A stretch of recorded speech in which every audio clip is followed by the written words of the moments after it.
Hello everyone, welcome to SwitchUp as we once again have a look at some of the games coming out for the Switch in this upcoming week.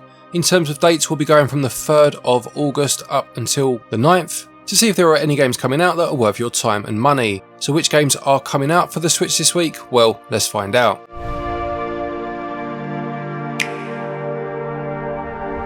First of all then we have Natsu-Mon 20th Century Summer Kid. It says that a circus troupe has arrived at Yomogi Town, a rural town in Japan situated between mountains and the ocean, and as the son of the circus ringmaster, you're going to enjoy a special summer filled with adventures. All of the town and the surrounding area is an open world where you can enjoy summer to its fullest. It says you'll be able to fill days with activities such as fishing at the river or catching rare bugs in a field. You can also help the circus to succeed and interact with the town's people if you'd like, or enjoy a night at a summer festival, dancing and watching the fireworks. As well as that base game, which will cost £34.99, there is some DLC releasing called Broadcast Over Sunset, which promises a new area or town to explore. That will cost you £13.49 on its own, but you can buy a bundle of both together that will cost you £39.99, so I can't talk about the quality because I haven't played either of them, but in terms of the pricing, that's obviously quite a decent saving. What I can tell you though is that the original base game, 20th Century Summer Kid, does have a demo if you want to give it a try first, and that one releases on the 5th. We then have Volgarr the Viking II. Now I have played the original Volgarr the Viking. It's an absolute hard as nails 2D retro inspired platformer. I would go so far as to say it's one of the hardest platformers I've ever played, and this sequel promises more of the same. It says it delivers the same unforgiving 80s arcade level of difficulty as the original, but it does say this one offers modern quality of life options such as checkpoints, save states and an undead mode, and that you can decide how punishing your quest should be.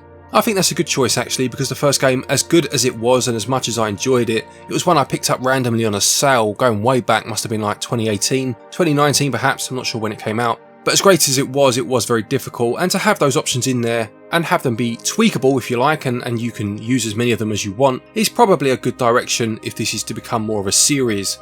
This one will sell for £17.59, but you can get 20% off of that price up until launch day, which is the 6th of August.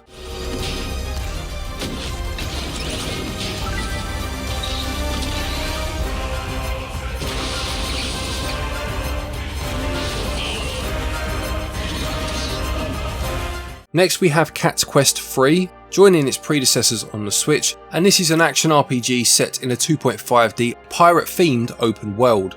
It's set on the Caribbean, an archipelago swarming with pirates, searching for the Northern Star, a long-lost mythical treasure. As with the second game, certainly, I'm not sure about the first, I can't remember, this is a multiplayer game. You can play it with a friend in local co-op, and you'll be making your way through various dungeons and biomes, exploring and encountering battles, and it does promise a newly refined combat system featuring tighter attack combos and weapon swapping. It's another game that does have a demo if you want to give it a try first, and it releases on the 7th for £17.99 or your regional equivalent.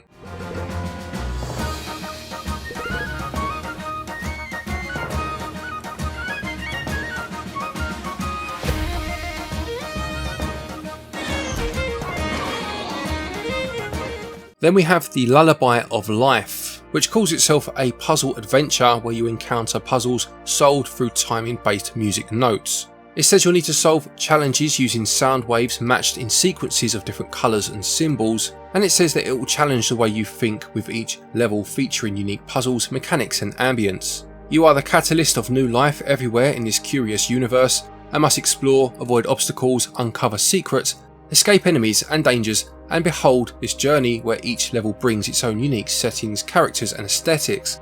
This one will also release on the 7th of August, and it will sell for £11.89.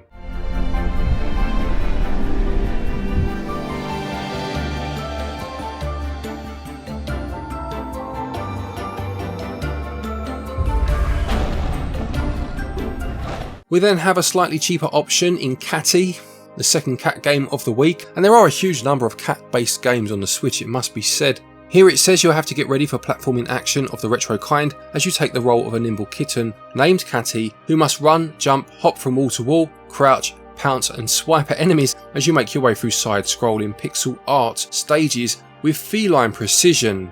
It's another game inspired by the classics of the 80s and presented in a minimalistic black and white style, with fluid 2D animation according to the blurb.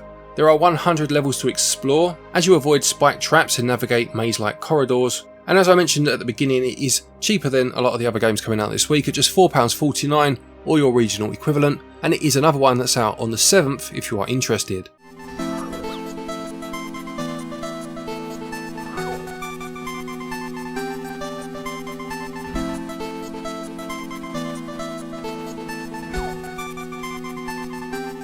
Next, longest name of the week for sure, we've got That Time I Reincarnated as a Slime, Isekai Chronicles. Now I have heard of this series, I think it's a series of novels, I'm not quite sure, I must be honest. But the reason I remember hearing about it was because I think the basic premise of the series at least is that you play as a businessman who is murdered and then is reincarnated obviously as a slime in a fantasy world. Here it says you'll spin a new tale of the Jura Tempest Federation together with all of your favourite characters from the animated series. Okay, so perhaps it's an animated series, perhaps it's both, I don't know. And it says you'll have action-packed battles with exhilarating combo attacks. You'll learn special attacks and can join allies to finish off the formidable opponents that you will face. It says you'll experience stories from the anime as well as all new adventures, and also mentions city building, where as you progress and meet new allies, their communities will grow from a small village to a grand nation. It says there are more than 50 original subquests to enjoy, and that there are 2 brand new adventures from the original author, included here being the Goblin's Revenge arc and the Religious Nation arc. Please do feel free to let us know more about this series, this game, the anime, stick it all in the comment section below. This one's out on the 8th and it will sell for £44.99 or your regional equivalent. The penultimate game for the week is VIVIDLOPE, which calls itself a manic 3D arcade game with a puzzle spin. It says you'll need to turn the world upside down as you run on ceilings, collect powerful items, fend off waves of enemies, and paint tiles. You'll have to plan ahead but stay alert and react as the foes keep coming from all directions. You'll need to paint the target percentage of tiles to clear each stage, and there is a story mode as well as an endless mode, and there are 3 playable characters, each with unique playstyles. I do like the aesthetic, I must say. It looks very psychedelic. But I do like that mix of 3D geometric shapes with hand-drawn 2D sprites, so that's what it looks like from what I'm looking at least. And it certainly looks very appealing, it's a nice mix. Selling for just £8.99 could be a bit of a bargain, we'll see. This one is out on the 8th, if you are interested.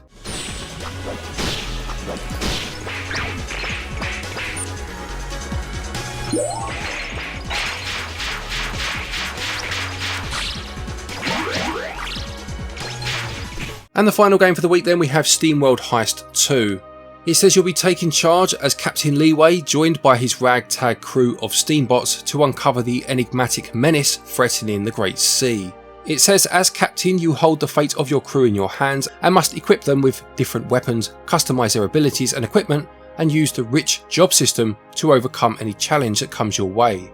I never played much of Steamworld Heist. It's a game that I owned on the Wii U. It's on the Switch now as well, of course, but I know it was a game that was very well liked when it did first release back in 2015, I think initially on the 3DS, and this sequel sees that turn-based steambot combat returning. You'll need to plan your shots strategically to set up perfect ricochet sequences for ultimate satisfaction according to the blurb, and as I mentioned, there is that job system where you can customise your crew to suit your playstyle with over 150 guns, utility items and ship equipment to choose from. It's going to sell for £24.99 or your regional equivalent, although you can get 10% off of that price up until launch day, which is the 8th, but there is also a bundle available of the first Steamworld Heist and its sequel, usually selling for £32.99, but you can get 15% off of that bundle, taking it down to just over £28, and that will be available for a few more days after this video releases.